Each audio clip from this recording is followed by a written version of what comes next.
Good evening. This is Akashvani and I am Abhishek Mukhopadhyay with the World News.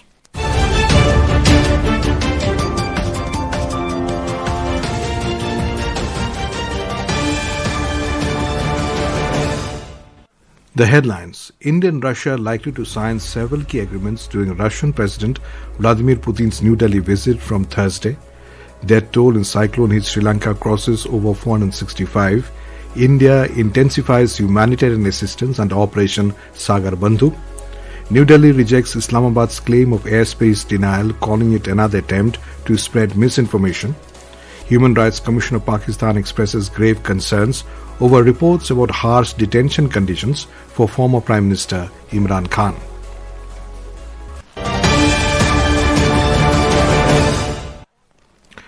India and Russia are likely to sign a number of agreements during the upcoming visit of Russian President Vladimir Putin.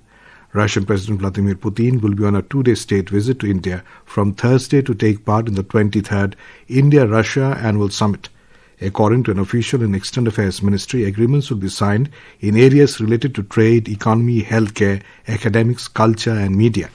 The focus during the visit will be on the ever-growing trade and economic ties between the two nations. Cooperation in defense, energy and space have been very significant between India and Russia. Meanwhile, addressing an online media briefing organized by Sputnik news agency in Delhi, spokesperson for President of Russia Dmitry Peskov today said that S-400s and Su-57 are high on the agenda of the Russian president's visit.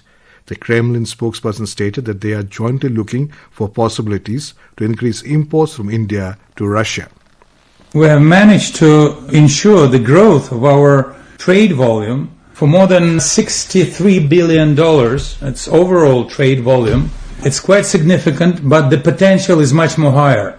And we do hope that before 2030, we'll be able to reach a horizon of $100 billion. Sri Lanka is battling widespread devastation in the wake of cyclone Ditwa as the death toll climbed to 465, while 366 people are still missing and over 1.55 million people remain affected across all 25 districts. Amid the mounting crisis, India has further intensified humanitarian assistance under Operation Sagar Bandhu. We have more from a correspondent. Under Operation Sagar Bandhu, the Indian Air Force helicopter IFC-1875 delivered 2,000 kilos of aid to Mandaram Nuwara and evacuated 17 people from Irunguvatta, while another mission flew 24 passengers, including foreign nationals from Kotumale to Colombo. IFC-1885 airlifted more supplies and troops to Puramadulla. A C-17 aircraft has also arrived in Colombo carrying a field hospital and 70 medical personnel soon to be deployed in Mahianganaya after the local hospital there was devastated. Meanwhile, High Commissioner of India to Sri Lanka, Santosh Jha, inspected NDRF operations in Sedavatta, where teams continue door-to-door evacuations in areas submerged under 6 to 8 feet of water. Ahmad Muin Farooqi for World News, Colombo. India has rejected the statement made by Pakistan claiming denial of airspace, calling it yet another attempt to spread anti-India misinformation. Responding to media queries on overflight clearance, External Affairs Ministry spokesperson Ranveer Jaiswal said the request for overflight clearance for a Pakistani aircraft transporting humanitarian assistance to Sri Lanka was received by the High Commission of India in Islamabad at approximately 1300 hours yesterday. He said given the urgency of the humanitarian mission, the government processed the request promptly and granted overflight permission and approved the proposed itinerary at 1730 hours on the same day. Mr. Jaiswal reaffirmed India's commitment to supporting the people of Sri Lanka during these difficult times through all available means. This is Akashvani and you are listening to the World News. We bring you top international news and updates from around the globe. The Human Rights Commission of Pakistan has expressed grave concerns over reports about harsh detention conditions for former Prime Minister Imran Khan and alleged limitations on family to visit him.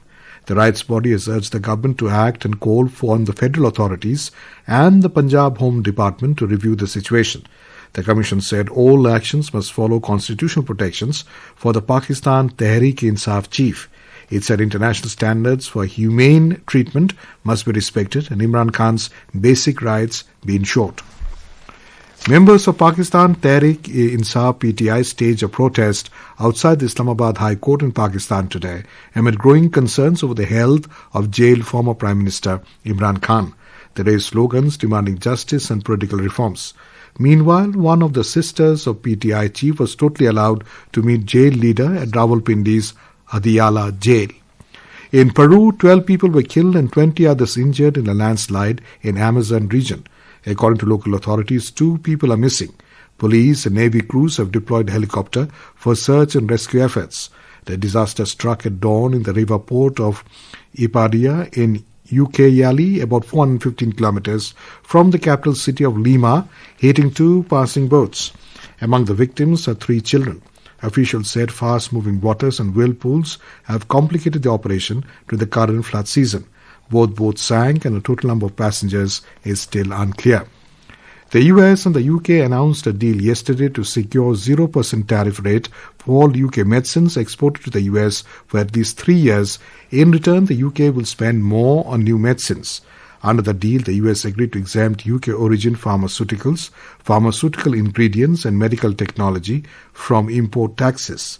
The Trump administration said in return, UK drugs firms committed to invest more in the US and create more jobs. In Hong Kong, authorities today ordered that a judge-led committee that will investigate the cause of the city's deadliest fire in decades and review oversight and building renovations blamed for fanning an inferno that killed at least 156 people. Police have arrested 15 people on suspicion of manslaughter in a criminal inquiry into last week's tragedy at the Wang Fuk Court complex, and 12 have also been arrested in corruption investigation. It is unclear if any of those people were arrested on both counts. Chinese and Japanese vessels faced off near the disputed Senkaku Islands of the East China Sea as the feud intensified. China said a Japanese fishing boat entered what it calls a territorial waters and reported that its coast guard took necessary enforcement actions. Japan countered the 2 Chinese coast guard ships intruded into its waters and were ordered to leave while a Japanese patrol vessel protected the fishing boat. The incident comes amid worsening diplomatic relations following comments by Prime Minister Sanae Takaichi suggesting possible military action if China attacked Taiwan. South Korea Defense Minister An Gyu back today apologized over the military's involvement in former President Yoon Suk Yeol's failed martial law bid last year. An issued the apology in a Facebook post just a day before the first anniversary, as the now ousted Yoon imposed a short-lived martial law on December 3rd. At that time, the Defense Ministry was under the helm of his predecessor, Kim Yong-hyun. An said upon his appointment as the first civilian defense minister in 64 years that he promised to rebuild the military into one for the people and break from a past in which the military was wasted as a tool for emergency martial law. The Indian Coast Guard and the Philippine Coast Guard today reaffirmed their commitment to deepen maritime cooperation during the first annual bilateral meeting held in Manila. The Minister of Defense said that the meeting convened under the 2023 Memorandum of Understanding between the 2 forces, reviewed recent ship visits, professional exchanges and cooperative activities, and agreed on measures to further enhance interoperability and operational coordination. During the meeting, both sides noted that the engagement advances India's Act East policy and aligns with regional maritime initiatives such as Sagar and the Indo-Pacific Oceans Initiative. Discussions focus on expanding collaboration in maritime search and rescue, law enforcement, marine pollution response, and capacity building to strengthen joint preparedness and response mechanisms. And now, before we close, here are the highlights of the bulletin. India and Russia likely to sign several key agreements during Russian President Vladimir Putin's New Delhi visit from Thursday. Death toll in cyclone hit Sri Lanka crosses over 465. India intensifies humanitarian assistance under Operation Sagar Bandhu. New Delhi rejects Islamabad's claim of airspace denial, calling it another attempt to spread misinformation. Human Rights Commission of Pakistan expresses grave concerns over reports about harsh detention conditions for former Prime Minister Imran Khan. And that concludes tonight's World News Bulletin. For more updates, stay tuned to Akashvani. Good night.